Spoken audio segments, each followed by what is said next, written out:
In the glittering world of fame, where red carpets and flashing cameras paint a perfect picture, something darker sometimes lurks beneath the surface. Cassie, once known simply as a rising star and the woman standing beside music mogul Sean Diddy Combs. But behind the smiles, behind the stage lights, was a story few could imagine. A story that's now unraveling, piece by piece. Today we dive into the alleged celebrity list Cassie reportedly revealed.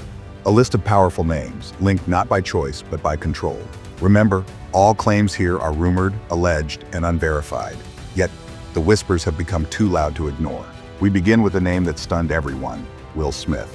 America's beloved actor, a man who for decades has been the embodiment of charm, talent, and an unwavering family man. An icon of inspiration, he's been a guiding light for millions, known not just for his blockbuster movies and infectious charisma, but for the image he projected off-screen. A devoted father, a caring husband, and a role model who seemed untouchable by scandal. His story is one of rags to riches, a journey from a young rapper in Philadelphia to Hollywood royalty. But sometimes even the brightest stars find themselves eclipsed by shadows. When Will Smith's name was whispered behind closed doors in hushed, anxious tones, jaws dropped in disbelief. It was almost surreal. How could a man whose career and personal brand had been built on positivity and integrity be linked to something so dark? According to unconfirmed reports circulating in the murkiest corners of the internet and whispered in the shadows of exclusive parties, Will Smith was allegedly among those Cassie was forced to sleep with under the control of Sean Combs, better known as Diddy. This claim sent shockwaves through Hollywood, sparking outrage, confusion, and deep disbelief. There is no concrete evidence, no official statement from Will Smith himself, no legal documents or court proceedings that confirm these rumors. Yet the mere suggestion was enough to shake the public's perception of the beloved actor. Social media exploded with speculation. Fans grappled with cognitive dissonance, unsure whether to defend the man they admired or confront the horrifying possibility that the darker side of fame had touched him too. How did a name so deeply rooted in positivity and respect find itself cast in such sinister shadows? Some people say it's the inevitable price of fame, a cruel consequence of living life under the microscope where the tiniest whisper can become a thunderous roar. Others insist it's a calculated whisper campaign, a targeted effort by hidden forces to fracture and dismantle icons, to tarnish reputations and sow distrust. Whether truth or fabrication, the impact was immediate and profound. Tabloids lit up with sensational headlines, talk shows debated endlessly. Even close friends and colleagues struggled to reconcile the man they knew with the allegations now hanging in the air like a dark cloud. And yet, Will Smith remained silent.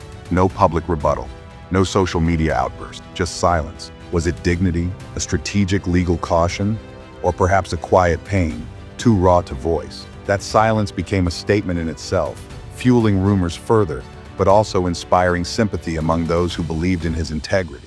From there, we cross into the world of Jay-Z, another name that evokes power, influence, and a vast empire spanning music, business, and culture. Jay-Z is a billionaire, a businessman, a living legend in hip-hop. His journey from the streets of Brooklyn to global superstardom is well documented, as is his keen eye for business ventures that extend far beyond music. He and Diddy have a long history, collaborations in music, shared appearances at exclusive parties, and connections in the world of luxury and entertainment. Their intertwined careers are a testament to their dominance in the industry. But then, rumors surfaced. Jay-Z, like Will Smith, was alleged to be part of Cassie's nightmare. There is no proof, no lawsuits, and nothing public to substantiate the claim. And yet, when his name was linked to the story, it sent shockwaves through the industry. The news felt surreal. How could the man whose business acumen and artistic prowess commanded respect worldwide be dragged into such a dark saga? The streets began to buzz, podcasts dissected every detail, social media threads spiraled out of control. Think pieces questioned the integrity of the music business and speculated on how deep these connections might go. Was this the dark, hidden side of the music empire? Or just dangerous gossip designed to tear down the giants? The truth remains elusive, lost somewhere between fact and rumor. Then enters Kanye West, an artist known as much for his boundary-breaking creativity as for his controversy. His name was quietly added to the list, but only through rumor and innuendo. Diddy and Kanye's paths crossed in multiple spheres: music, fashion, and power. Behind the scenes, their interactions were layered with complexity. Private studio sessions, secret meetings, unreleased projects, all hint at a closeness that the public never fully saw. Some believe there's more beneath the surface of this connection, while others dismiss it as baseless noise. But in Kanye's world, where fact and chaos blur constantly, allegations take on an entirely different life. His own history with media storms is well known. He's no stranger to controversy, public outbursts, and unpredictable behavior. But this story was different. It was quiet, mysterious, and sinister. Unlike his usual loud confrontations, these whispers lingered in the shadows, creating an unsettling silence that only deepened the intrigue. And then, we shift focus to Michael B. Jordan, a Hollywood favorite known for his clean-cut image, deep respect within the industry, and countless accolades. Named sexiest man alive by major magazines, Michael embodies the modern Hollywood star, talented, humble, and grounded. But then, the whispers came.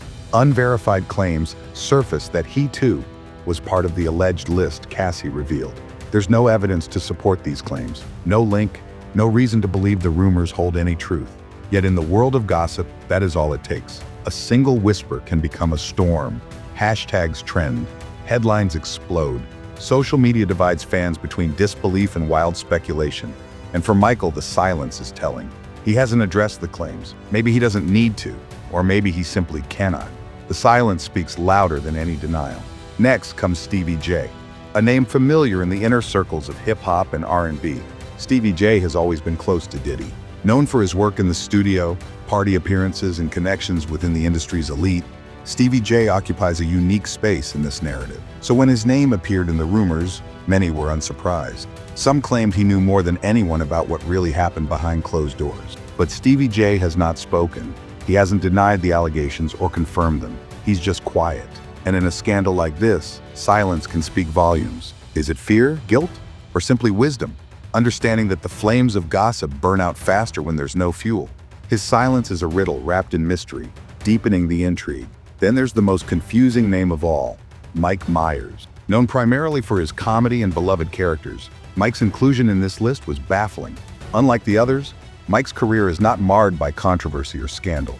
Was his name a mistake? A joke? A deliberate distraction? Or is there a stranger story buried beneath Hollywood's polished surface? Mike Myers has never publicly addressed the rumor. No one truly knows how or why his name became associated with this dark saga. Could it be a twisted mix-up? A misheard name? Or perhaps a hidden truth that only insiders know? The mystery deepens. Each name leaves us with more questions than answers. Each whisper pulls us deeper into a labyrinth where fame, power, and silence collide in dangerous ways. What connects these men, if anything? Why do their names appear orbiting the same dark story? And after all these years, why is Cassie's story only now coming to light? Stay with us, because what comes next is even darker. Now we shift our focus away from the alleged list and turn to a chilling incident that has haunted the Diddy scandal for over a decade. An incident involving Kid Cudi, a musician who became the voice of a generation, known for his unique sound, vulnerability, and creative spirit. But in 2012, something terrifying happened that sent shockwaves through his fan base and the music community. Kid Cudi's car, parked outside his home, exploded in a violent fireball. This was no accident or mechanical failure. Police confirmed the incident was real, but the cause remained officially unexplained. Headlines made a brief splash, then the story faded into the background noise of celebrity news. Years later, as Cassie filed her explosive lawsuit against Diddy, a chilling detail resurfaced. Her legal team claimed that Diddy had once told Cassie he would blow up Kid Cudi's car. A direct threat, a warning, a demonstration of power. And then the car actually exploded. Yeah, do you know about this car blowing up? I heard about that. I definitely heard about that. And I found it quite funny that the car actually did get blow up. So I would say that was accurate. I would say that. The timeline is unsettling. The silence surrounding the incident was deafening. Authorities never named a suspect. Kid Cudi never publicly accused anyone, but neither did he deny the connection. His silence again spoke volumes. What message was being sent that day in 2012? Was it a coincidence, random vandalism, or a dark demonstration? A message to anyone who got too close, who knew too much, who dared to defy. We may never know for certain, but in the fog of power, secrets, and fear, these breadcrumbs are the trails we follow, the shadows we cannot ignore. Because every rumor, every whisper, every silence may be part of a truth no one dares to say aloud. And as we peel back the layers of this twisted, high-profile mystery, one thing becomes clear. We have only just begun. And just when the courtroom thought it had heard it all, something happened that stunned everyone. Diddy's ex-assistant shocked the courtroom with explosive testimony. The former right hand of the music mogul stepped forward, breaking years of silence to deliver a bombshell statement that left everyone breathless. I never thought I'd be sitting here saying this, but I was Diddy's personal assistant. I saw things that never made the press, until now. Mr. James, for the record, please state why you're here today. I've been subpoenaed by the federal court to testify about what I witnessed between 2007 and 2009 while working for Mr. Sean Combs. You were employed by Bad Boy Records during that time? Yes, Your Honor. I worked directly for Mr. Combs. I scheduled his meetings, traveled with him, ran errands, and handled things most assistants wouldn't dare talk about. Let's begin with your employment. How did you get the job? I faxed my resume to Bad Boy's office. A few days later, I had an interview with his team. Kesha, Tommy, the inner circle. They tested me on how fast I could build a schedule around radio shows. I said, "Can't stop, won't stop." They laughed. I got the job. And what were your day-to-day responsibilities? Assist from 9 to 5, then dinner, then studio till 3 a.m., on call 24/7. He never stayed in a hotel alone. Cassie was usually there, sometimes others. I carried his medicine bag, his preferences, including ecstasy, Viagra, and perks. Did you ever witness or participate in illegal activity? Yes, Your Honor. I picked up prescriptions under my own name. I bought drugs. I was told to use my credit card. Bad Boy reimbursed me later. Bonds usually paid me back. And these were Diddy's orders? Always. He was in control of everything. He even said Cassie was young and moldable. He paid for her apartment. Told me, "I've got her where I want her." Did he ever mention names outside of the music industry? Yes. He met with powerful people. One of them was President Obama. Excuse me? Can you repeat that? Former President Barack Obama. I didn't say he did anything wrong, but he met with Mr. Combs during that time. Do you know the nature of those meetings? No, Your Honor. I was instructed to prepare the meeting room, nothing else. I was told to keep it discreet. Let's go back to your time with Cassie. What was your impression of her relationship with Mr. Combs? It was complicated. She once told me, "This lifestyle is crazy." I asked her why she didn't leave. She said he controlled her music, her apartment, her future. She felt trapped. Did you ever see evidence of abuse? Not directly, but the fear was there.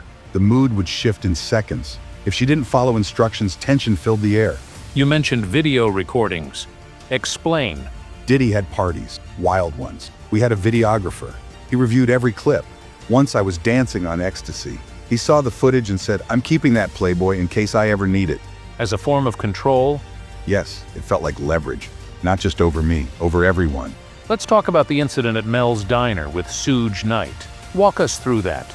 It was supposed to be a simple burger run. Then Drock spots Suge Knight. 4 black SUVs surround us. Someone hands Suge a gun. Diddy says, "We gotta get out of here." Were you armed? I wasn't. But when we got back to the house, he had 3 guns on his lap. Said we were switching cars so they wouldn't see us coming. Did he ever threaten you directly? Not in words, but there was an energy. A moment when Chef Jordan accused me of crossing a line. I grabbed her wrists and told her to stay in her lane. She reported it. He called me in and said, "You can't put hands on women, make it right." I gave her a blunt. You gave her a blunt to apologize? Yes, Your Honor. That was how things worked there. Do you regret staying as long as you did? Every day. But back then I thought I was building a career. The truth is, I was surviving. Did you ever fear for your safety? Yes, especially when I was sent to deliver things. Once in Miami, I brought an iPod to a hotel room. I opened the door. Cassie was on the bed. Someone else was in the room hiding. Shower was on. It didn't feel right. Did you confront him about it? No, Your Honor. Diddy saw everything. He once reviewed party footage, pointed at me and said, "If you cross me, I have it all on camera." What were your final days like working for him? I was drained. Security warned me, "Stay in your lane." I realized my life wasn't mine anymore. I walked away after a scare involving Cassie and a missing bracelet. Uncle Paulie tore apart my hotel room. Did you file a complaint? No, Your Honor. I told Diddy I did, but I didn't. I just wanted out. Are you telling the full truth now? Yes, as much as I can without putting myself in danger. Then we'll stop here. Court is adjourned for today.